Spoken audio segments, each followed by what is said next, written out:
This is Inside the Commission, a Gambling Commission podcast. Welcome to Inside the Commission, a podcast all about gambling in Great Britain. Here we'll cover all the latest topics and trends from across the gambling sector and discuss the big issues that matter to you.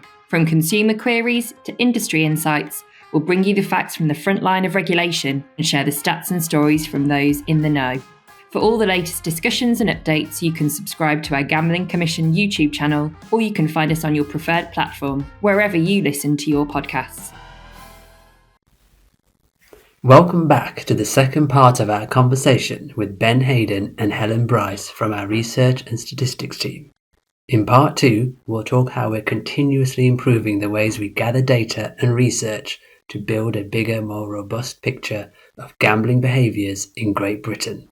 This is Inside the Commission, a Gambling Commission podcast. Let's move on to talk about a bit more about the challenging space in which you operate, research and stats, and gambling data.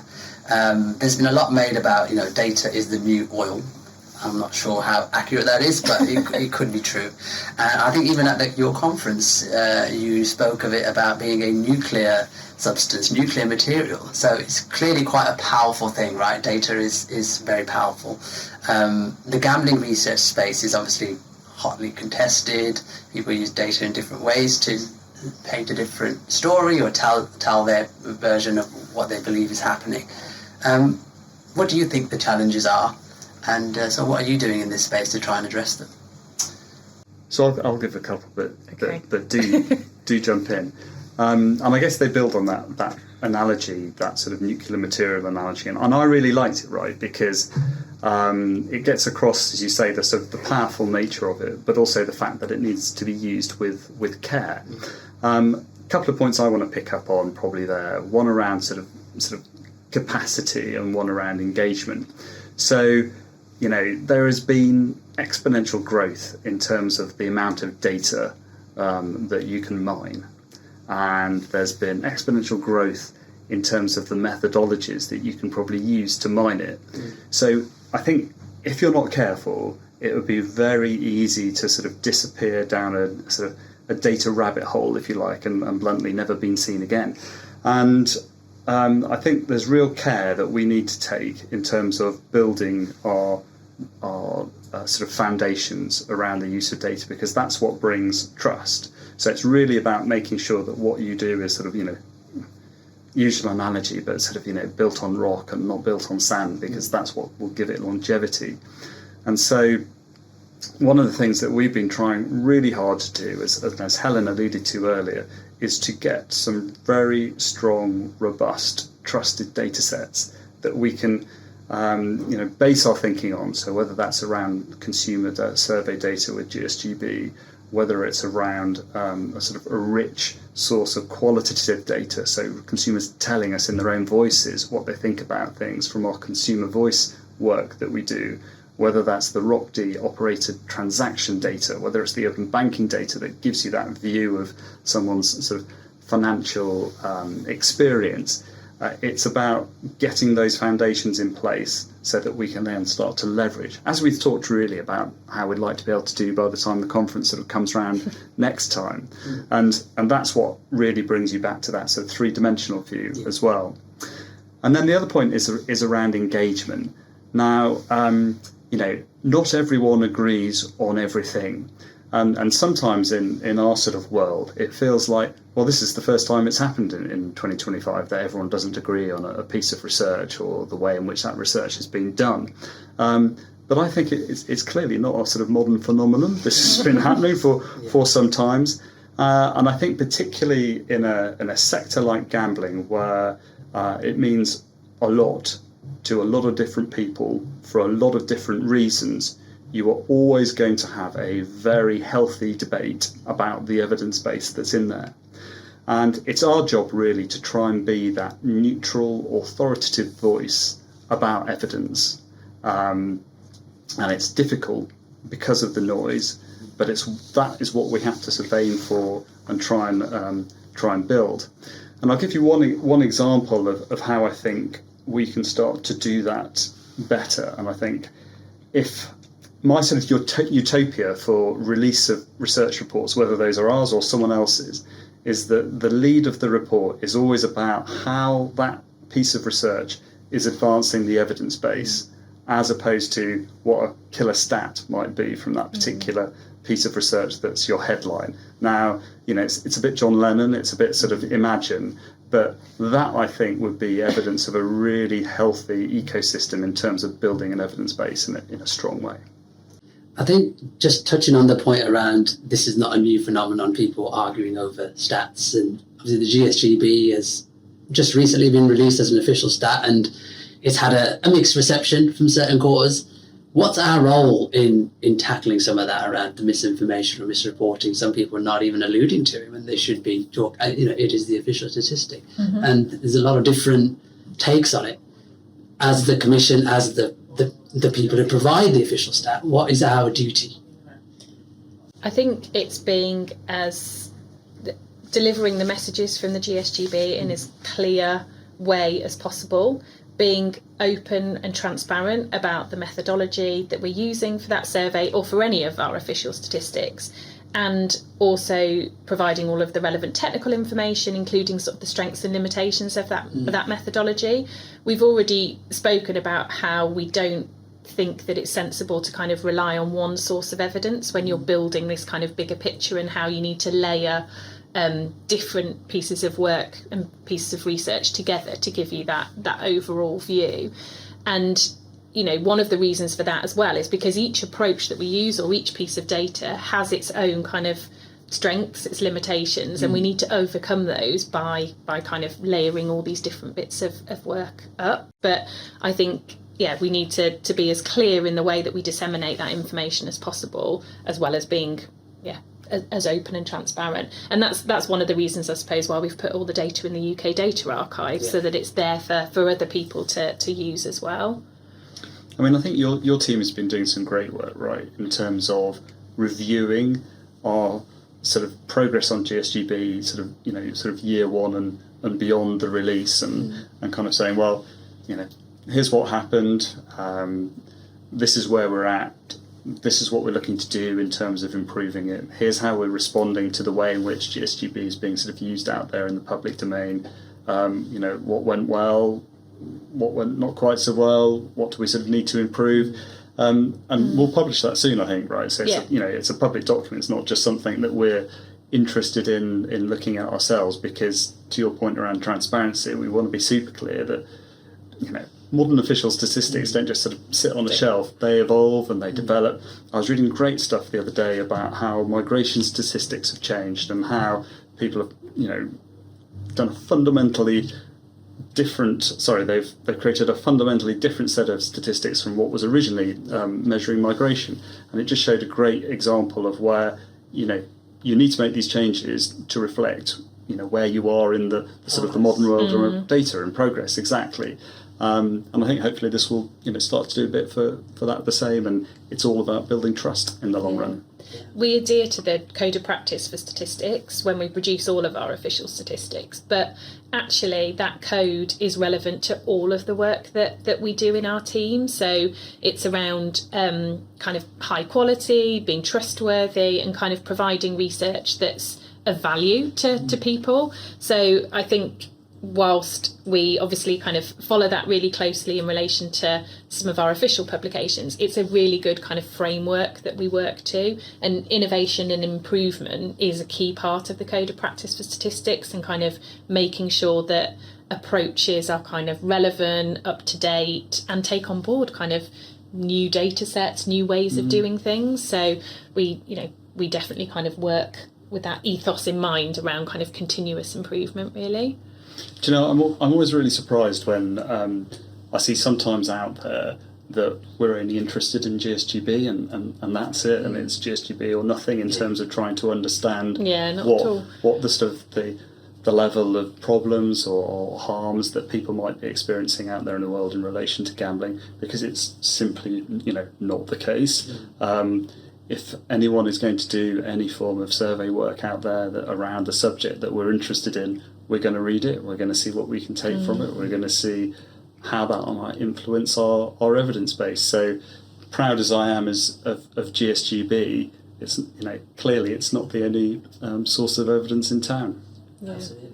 Well, the comms team, we're very proud of GSGB, and I think it's going to be an absolute, pleasure to dig into all those different stories that we can tell, from that data set. So over the next few months, years, as we do this podcast, I'm sure we'll delve into it and get more involved in that. Can't wait to come talk to you about some of those as well. We've got so much to talk to you about, but particularly with GSGB, because already what Helen's team have been doing in terms of looking at different aspects that we would never have been able to look at before without GSGB is brilliant. So yeah, much to come. Brilliant. Just on being an official statistics provider then, Helen, what does that actually look like in practice for us? I know you already touched on the code of practice, bits and pieces around that. Yeah, so as I said, I suppose the code of practice gives us those standards that all producers of official statistics commit to, and it means that users should be confident that the statistics are of public value, that they're high quality, and that they've been produced in kind of a trustworthy way. So there are very important kind of elements of the code. So around being transparent about the way that we do things, having kind of appropriate data governance so that we're storing the data in the right way, for example, having those kind of making sure that the data has been collected using kind of a sound and robust methodology, and as I mentioned earlier, that kind of important bit around being innovative and continually sort of seeking to improve those statistics. There's a really good example with our children and young people research, which we've been doing since 2011, but it hasn't remained static over time, because we've continually kind of looked at it and thought, well, how can we make it better? So, for example, we've increased the scope of it to include Scotland. We've included 17-year-olds more recently. We took the opportunity during COVID, when schools were closed, because it's a schools-based survey, to review all the questions that we ask and do some cognitive testing of the questions to make sure that our 11 to 17-year-olds actually understood what we were asking. And we made some significant changes to the questionnaire design after that. So, things haven't stayed still, and we've used the code of practice to make sure, and followed the code of practice in terms of innovating and continuously improving, so that we can have the best product, and the best research that we can. Okay. And in terms of sort of the research language and bits and pieces around that, any thoughts on that? We did a lot of work actually when we were writing the first annual report for the Gambling Survey for Great Britain around the language that we use. It's, some of the data that we have is complicated and quite technical. So we talk about PGSI all the time and we know what it means. But when we communicate that to users, we have to explain what that means, how it's calculated.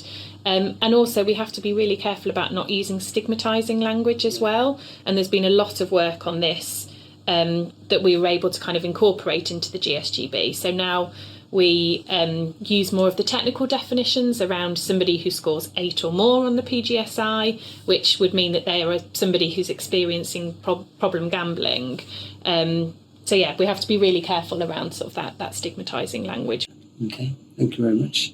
Let's then move on to the final bit then, really, talking a little bit about the future and where we're sort of heading in this space. Ben, what do you think are sort of the global trends around capturing data, and where is the Commission on that journey?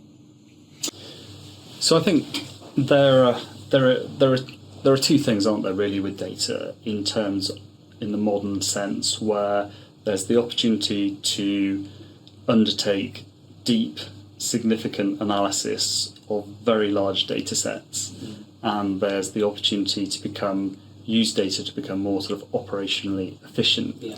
And I'm sure that what you will see in the gambling space, whether that's in terms of what industry do, or whether it's in terms of what we do individually as a regulator, or with co-regulators in the UK, or indeed with gambling regulators throughout the world, that's what we'll be sort of interested in. And I think a good example of that for me would be around the illegal and licensed space, where internationally we're having a lot of the same sort of conversations, and actually we're interested in a lot of the same data.